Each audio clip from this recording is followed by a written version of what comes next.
नमस्कार दोस्तों। IAS PCS केंद्र में आपका स्वागत है।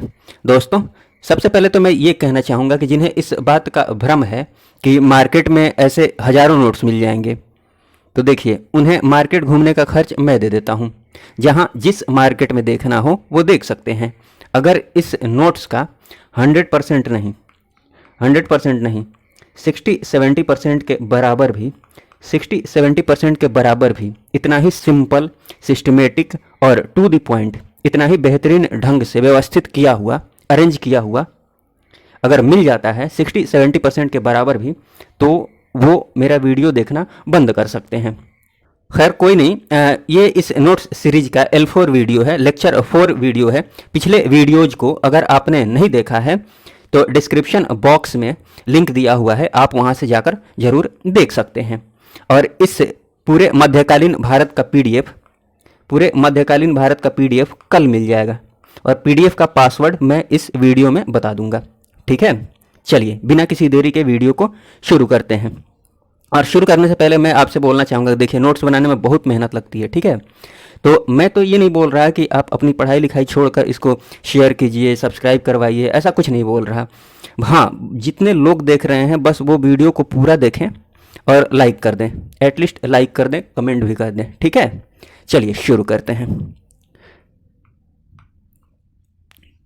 बात करते हैं, और ये वीडियो रिवीजन के पर्पस से बनाया गया है, तो मेरी कोशिश यही रहेगी कि एक्सप्लेन उतना ही करूँ जितनी की ज़रूरत है, ताकि वीडियो की लेंथ ज़्यादा लंबी नहीं हो।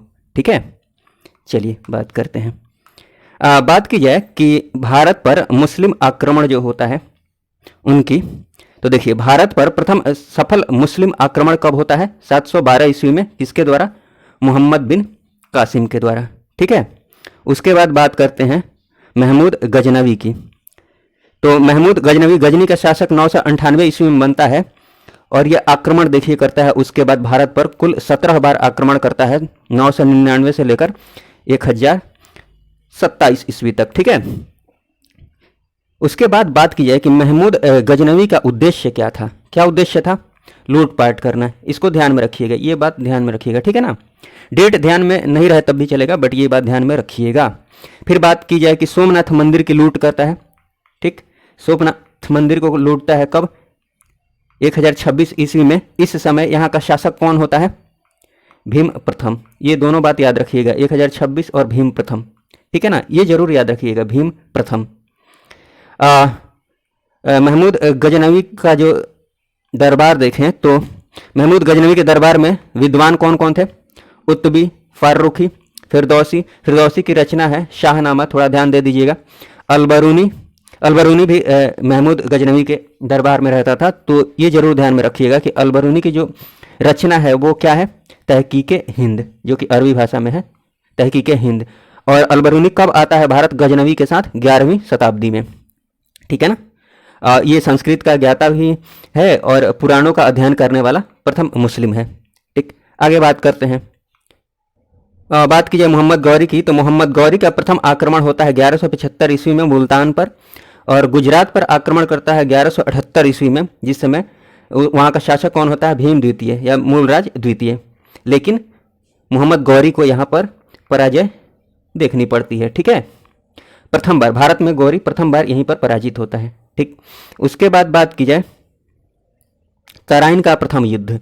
तराइन का प्रथम युद्ध याद रखिएगा 1191, ये डेट भी याद रखिएगा, 1191। ठीक, ये किसके बीच होता है? पृथ्वीराज चौहान और मोहम्मद गौरी के बीच, जिसमें पृथ्वीराज चौहान विजयी होता है।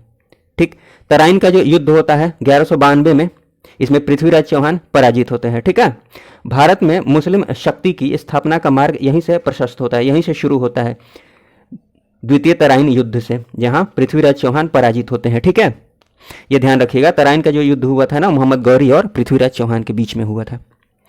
बात की जाए चंदावर के युद्ध की, तो चंदावर का युद्ध 1194 में होता है जयचंद और मोहम्मद गौरी के बीच, जिसमें जयचंद पराजित होता है, और सिक्के के एक तरफ लक्ष्मी की आकृति को अंकित कराने वाला जो शासक है वो कौन है? मोहम्मद गौरी।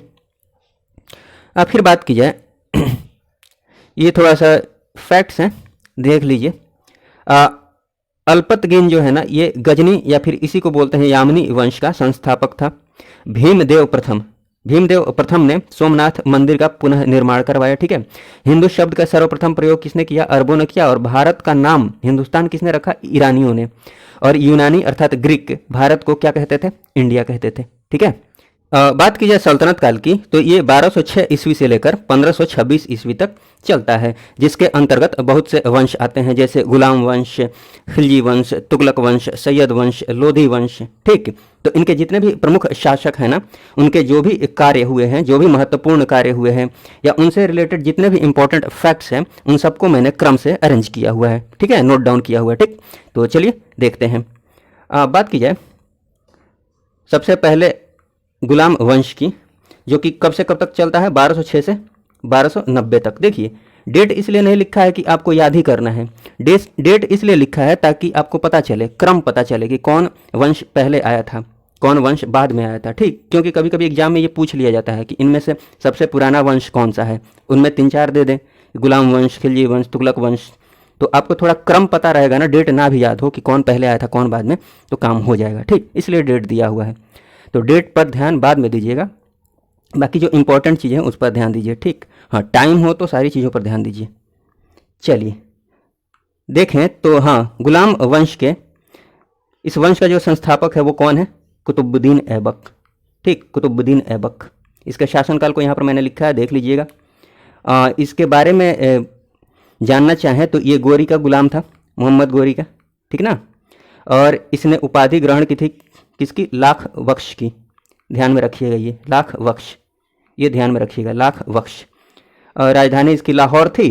हाँ, मृत्यु जो हुई थी ना, ये जरूर ध्यान में रखिएगा, चौगान खेलते समय घोड़े से गिरकर मृत्यु हुई थी। किसकी? कुतुबुद्दीन ऐबक की। उसके बाद कुतुबुद्दीन ऐबक के कार्य को देखें तो दिल्ली में इसने कुब्बत उल इस्लाम का निर्माण करवाया था, कुतुब मीनार का करवाया था, जिसको पूरा किसने किया था? कंप्लीट किसने करवाया था? स्टार्ट तो कर दिया था कुतुबुद्दीन ऐबक ने, बट इसको कंप्लीट करवाया था इल्तुतमिश ने। ठीक है ना, इल्तुतमिश ने कंप्लीट किया था। इस बार पूछा भी था क्वेश्चन बीपीएससी में। चलिए, फिर अजमेर में 2.5 दिन का झोपड़ा, इसका निर्माण करवाया था कुतुबुद्दीन ऐबक ने। ध्यान रखिएगा, ये भी ध्यान में रखिएगा। ठीक है ना। उसके बाद देखा जाए इल्तुतमिश। बात की जाए इल्तुतमिश की तो ये भी गुलाम वंश से संबंधित है। उपाधि धारण की थी सुल्तान आजम की, राजधानी दिल्ली थी। अन्य नाम जो इसका है गुलाम का गुलाम, ये जरूर याद रखिएगा, गुलाम का गुलाम। और ये इलवरी जनजाति से संबंधित है। ठीक है। और इसके कार्य की बात की जाए तो ये पहला तुर्क है जिसने शुद्ध अरबी सिक्के जारी किए। गुलाम चालीसा अर्थात तुर्काने चहलगानी को शुरू किया, ये जरूर ध्यान में रखिएगा, तुर्काने चहलगानी, गुलाम चालीसा। ठीक ना। इक्ता व्यवस्था की शुरुआत की। टंका और जीतल को जारी किया। टंका मतलब चांदी के सिक्के, जीतल मतलब तांबे के सिक्के। इसमें जो ध्यान रखने वाली बात है, ये गुलाम चालीसा अर्थात तुर्काने चहलगानी। ठीक, ये जरूर ध्यान में रखिएगा। और ये गुलाम का गुलाम, बाकी चीज़ें पढ़ लीजिए। और ये भी इलबरी जनजाति से संबंधित। ठीक ना, बाकी आप पढ़ लीजिएगा, रीडिंग मार लीजिए, ऑप्शन देखकर भी चीज़ें याद आ जाती हैं। हाँ, जो मेन है उस पर फोकस जरूर रखिए, बाकी चीज़ों को रीडिंग मार लीजिए। अभी मतलब एग्जाम को, अभी एग्जाम है उसको ध्यान में रखते हुए, बाकी टाइम है तो पढ़ते रहिए। थोड़ा सा ये बच गया था इल्तुतमिश में स्वयं का मकबरा का निर्माण करवाया था। मतलब मकबरा निर्माण शैली का जन्मदाता माना जाता है कौन? इल्तुतमिश। और हौजे खास शमसी ईदगाह का निर्माण करवाया था। ठीक है ना। चलिए बात करें रजिया सुल्तान की, तो रजिया सुल्तान की बात की जाए तो ये भी गुलाम वंश से संबंधित है। मध्यकालीन भारत की प्रथम मुस्लिम शासिका रही। ठीक, और कोई प्रमुख कार्य नहीं है जिसको ध्यान में रखा जाए। बात की जाए गयासुद्दीन बलबन की तो ये 1266 से 1287 ईस्वी तक रहा था। देखिए, डेट मैंने इसलिए नहीं लिखा है कि आप याद ही कर जाइए, लेकिन अच्छा क्वेश्चन पूछना होता है ना, तो एग्जाम में ऐसे पूछ लेते हैं कि सबसे लंबे समय तक, चाहे गुलाम वंश के अंतर्गत सबसे लंबे समय तक शासन किसने किया था। ठीक, तो डेट से पता चल जाता है। जैसे ये देखिए 21 वर्ष तक शासन किया था। ठीक ना, ये किससे संबंधित है? गुलाम वंश से। तो डेट आप बाद में ध्यान में रखिएगा। और अन्य नाम की बात की जाए तो उलूग खान। ठीक, ध्यान में रखिएगा, ये उलूग खान। वास्तविक नाम बहाउद्दीन, इलबरी तुर्क से संबंधित है ये भी। उपाधि धारण की थी जिले इलाही की। गयासुद्दीन बलबन के कार्य की बात की जाए तो तुर्काने चहलगानी की समाप्ति कर दी थी, मतलब गुलाम चालीसा की समाप्ति कर दी थी, ध्यान रखिएगा ये। ठीक ना। सजदा और पैबोस की प्रथा आरंभ की थी, मतलब सुल्तान के आगे दंडवत लेट जाना और पैबोस मतलब पाँव चूमना, ठीक ना। रक्त व लौह की नीति शुरू की थी, मतलब गयासुद्दीन बलबन जरूर ध्यान में रखिएगा। गयासुद्दीन बलबन के जो भी ये कार्य हैं, ये है, ये है, ये है, ठीक ना। नौरोज त्यौहार की प्रथा आरंभ की थी, ठीक। फिर दीवाने अर्ज जो सैन्य विभाग है, इसकी स्थापना की किसने? गयासुद्दीन बलबन ने, ध्यान में रखिएगा, ठीक ना। गयासुद्दीन बलबन इंपॉर्टेंट है, ध्यान में रखिएगा, गयासुद्दीन बलबन से संबंधित कार्य, ठीक ना, पूछा हुआ क्वेश्चन है बीपीएससी में। फिर बात की जाए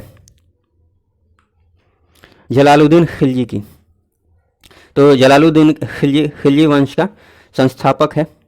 खिलजी वंश कब से कब तक रहा था? 1290 से 1320 तक। आप डेट देखते रहिएगा, ठीक है ना, मैं इस पर ध्यान नहीं दे रहा अभी, बाद में जब डिटेल्स में पढ़ाऊंगा तो वहाँ ध्यान दे दूंगा, अच्छे से एक्सप्लेन कर दूंगा, ठीक ना। अलाउद्दीन खिलजी की बात की जाए तो ये भी खिलजी वंश से संबंधित है, आप डेट देखते रहिएगा। बचपन का जो नाम है अली या गुरशप, उपाधि धारण की थी किसकी? सिकंदर सानी की। इसने पैदावार पर 50% का टैक्स लगा दिया था। घरई चर शुरू किया था, चरई मतलब जो दुधारू पशु होते थे उन पर टैक्स लगाना शुरू कर दिया था। सैनिकों का हुलिया लिखने एवं घोड़े दागने की प्रथा जरूर याद रखिएगा, शुरू की थी किसने? अलाउद्दीन खिलजी ने। दीवाने मुस्तखराज की स्थापना की और खम्स पर, मतलब लूट का जो धन है ना, उस पर उसके 4/5 भाग पर राज्य का अधिकार होगा। अलाउद्दीन खिलजी के टाइम में ये शुरू किया गया था। फिर बात की जाए मुबारक खिलजी की, तो ये भी खिलजी वंश से संबंधित है। इसने उपाधि धारण की थी अल इमाम और उल इमाम की। स्वयं को खलीफा घोषित किया था, बस इतना देख सकते हैं। स्वयं को खलीफा किसने घोषित किया था? मुबारक खिलजी ने।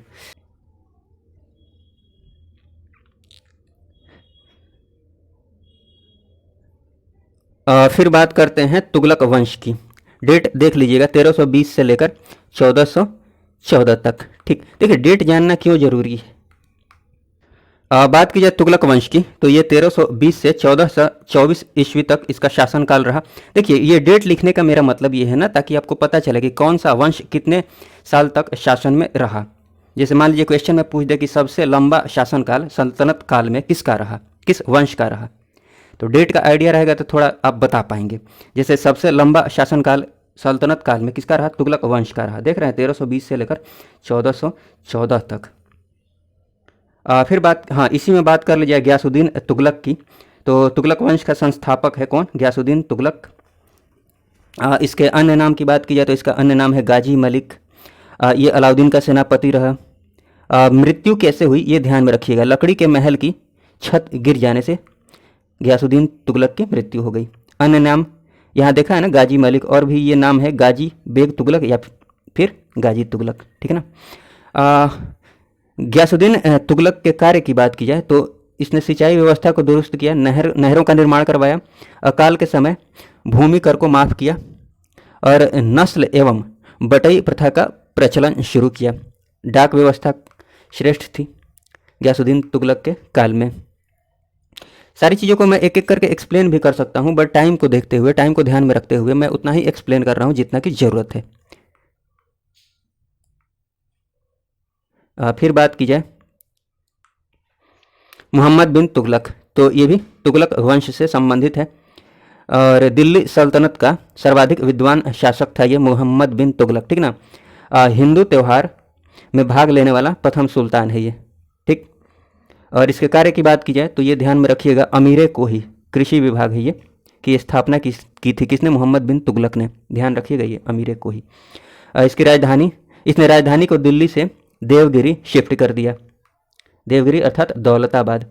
राजधानी शिफ्ट करने पर इब्न बतूता ने क्या बोला कि दिल्ली के नागरिकों को दंड देने का काम किया है, दिल्ली के नागरिकों को दंड देना है, राजधानी को शिफ्ट करना, ठीक। इब्न बतूता का ये स्टेटमेंट है। फिर बात की जाए कि सिक्कों पर अल सुल्तान जिल्ले अल्लाह किसने अंकित करवाया? तो मोहम्मद बिन तुगलक ने। निजामुद्दीन औलिया के कब्र पर मकबरे का निर्माण करवाया मोहम्मद बिन तुगलक ने, ठीक ना। तो इसमें जो ध्यान रखिएगा, अमीर को ही ध्यान में रख लीजिएगा और राजधानी को दिल्ली से दौलताबाद स्थानांतरित किया, ठीक, ये जरूर ध्यान में रखिएगा, बाकी चीज़ें पढ़ते रहिए। हाँ, और ये भी हिंदू त्यौहार में भाग लेने वाला प्रथम सुल्तान, बाकी चीज़ें पढ़ते रहिए। पढ़ते रहिएगा ना, एक दो नज़र देख लीजिएगा तो ऑप्शन देखकर चीज़ें याद आ जाती हैं।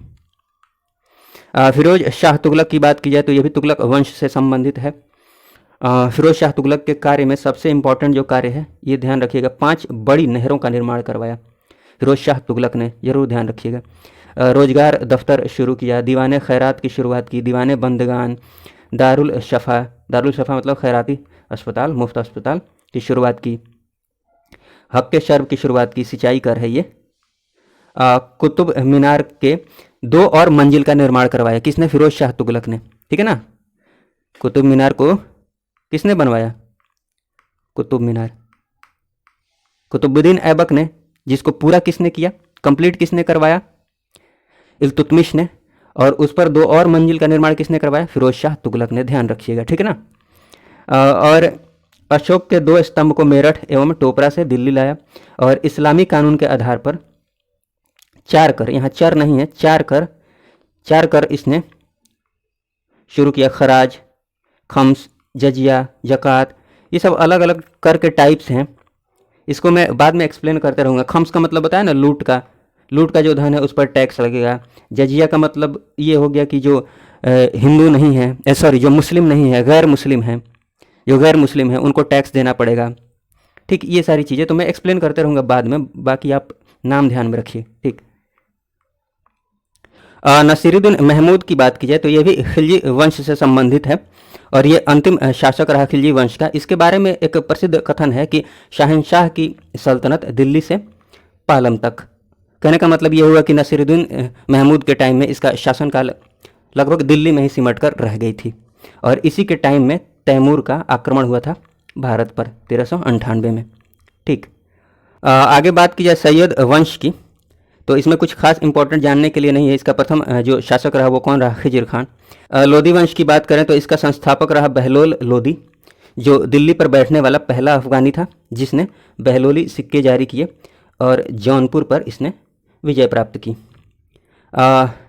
फिर बात करें सिकंदर लोधी की तो ये भी लोधी वंश से संबंधित है। इस वंश का महानतम शासक रहा ये और गुलरुखी उपनाम से कविता लिखता था ये, ध्यान रखिएगा, गुलरुखी उपनाम से, ठीक। इसने आगरा की स्थापना की, जरूर ध्यान रखिएगा। नाप का पैमाना गजे सिकंदरी आरंभ की और अनाज पर जकात बंद किया। चलिए फिर बात की जाए कि ब्राह्मणों पर पुनः से जजिया लेना शुरू कर दिया, तजिया को निकालना बंद कर दिया, ठीक है ना, तजिया निकालना बंद कर दिया। फिर मुस्लिम स्त्रियों को पीरों और संतों की मज़ारों पर जाने से रोक लगा दी। देखिए कुछ एक लाइनें हैं इसमें, हो सकता है आपको समझ में ना आए, समझ में आ जाता है तो बहुत अच्छी बात है, बट मैं टाइम बचाने के लिए उन्हीं चीज़ों को एक्सप्लेन कर रहा हूँ जो ज़रूरी है। बाकी आप नाम ध्यान में रखिए किसने क्या शुरू किया था। अब बात की जाए इब्राहिम लोधी की तो ये भी लोधी वंश से संबंधित है और इसके बारे में कहा जाता है कि सुल्तान इब्राहिम के अतिरिक्त कोई सुल्तान भारत का युद्ध स्थल में नहीं मारा गया। इससे इम्पोर्टेंट जो रिलेटेड इंपॉर्टेंट फैक्ट्स है वो ध्यान में रखिएगा, ये कि खातौली का जो युद्ध हुआ था ना 1518 में, इसमें महाराणा सांगा विजयी हुए थे, ठीक। महाराणा सांगा और इब्राहिम लोधी के बीच में ये युद्ध हुआ था, ठीक। पानीपत का जो युद्ध हुआ था, प्रथम युद्ध 21 अप्रैल 1526 को, जिसमें बाबर विजयी रहा। चलिए आगे देखते हैं। कुछ ये प्रशासनिक विभाग है जिसको हमने इसमें देखा ही है बट अलग से मैंने लिख दिया है एक जगह, जैसे कि दीवाने मुस्तखराज मतलब राजस्व विभाग है ये, दीवाने रियासत ये बाजार नियंत्रण का विभाग था। दोनों को किसने शुरू किया था? अलाउद्दीन खिलजी ने। दीवाने अमीर कोही, इसको किसने शुरू किया था? मोहम्मद बिन तुगलक ने। यह कृषि विभाग है। दीवाने खैरात की बात की जाए और दीवाने बंदगान की, दीवाने खैरात दान विभाग है, दीवाने बंदगान क्या है? दास विभाग। इसको किसने शुरू किया था? फिरोज तुगलक ने। दीवाने अर्ज की बात की जाए तो ये सैन्य विभाग है, किसने शुरू किया था? बलबन ने। ये सब देख ही लिए हैं हम। दीवाने रसालत, दीवाने वजारत और दीवाने इंशा, ठीक, ये सब आप पढ़ लीजिएगा। जैसे दीवाने रसालत धार्मिक मुद्दे या विदेशी मामलों की देखरेख के लिए, दीवाने वजारत वित्तीय मामले या राजस्व विभाग से संबंधित है, ठीक, और सरकारी पत्र व्यवहार से संबंधित है ये दीवाने इंशा। आगे चलिए, कुछ इंपॉर्टेंट फैक्ट्स हैं। ध्यान ये दीजिएगा कि ग्राम स्तर पर भू राजस्व का सर्वोच्च जो अधिकारी होता था उसको क्या बोला जाता था? चौधरी। ठीक। अमीर खुसरो को थोड़ा सा जान ले कि मूल नाम जो है अमीर खुसरो का वो क्या है? अबुल हसन यामीनुद्दीन खुसरो। ठीक है ना। उपाधि धारण की थी तूतीय हिंद की, ये ध्यान में रखिएगा, तूतीय हिंद की। ठीक, तूतीय हिंद। रचना की बात की जाए तो एक दो महत्वपूर्ण रचना है, जैसे ये ध्यान में रख लिए, तारीख दिल्ली और तुगलकनामा। फिर ये पहला मुसलमान था जिसने भारतीय होने का दावा किया। कव्वाली के प्रारंभिक रूप का आरंभ करता है ये अमीर खुसरो। सबक ए हिंदी के जन्मदाता के रूप में माना जाता है अमीर खुसरो को।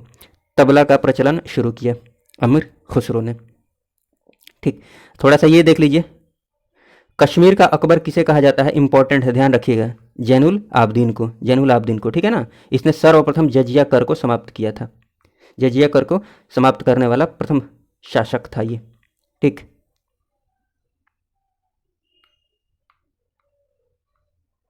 फिर बात की जाए,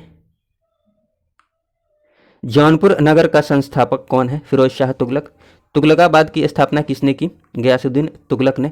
और कीर्ति स्तंभ मालवा विजय के उपलक्ष्य में इसका निर्माण करवाया था किसने? राणा कुंभा ने।